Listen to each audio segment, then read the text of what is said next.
So hindi nga ito yung viral na Dubai Chewy Cookie, pero I think mas masarap siya doon. So ito nga yung tinatawag na Injolmi Mochi. Bali ice cream siya na nakabalot sa may mochi, tapos may iba't ibang feeling. Kagaya nito, yung sikat na Dubai Pistachio. Syempre meron din sila niyan. Actually may iba't ibang mga flavor to, kagaya ng vanilla, strawberry, chocolate at iba pa.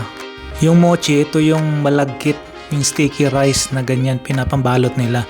Actually mas masarap to kaysa sa marshmallow na pinapambalot dun sa may sikat na Dubai Chewy Cookie. So kahit winter ngayon, go kain tayo ng ice cream na may Dubai Pistachio. Ang price nga pala nito ay Chilchon o Begon at medyo malaki siya. Mas mura siya ng dihamak sa may Dubai Chewy Cookie na yan. At ito, try na natin. Actually ang sarap niya, lalo na yung ice cream. Perfect match dun sa may Dubai Pistachio. At pati ng mochi na rin. So kaya i-try nyo na mga guys.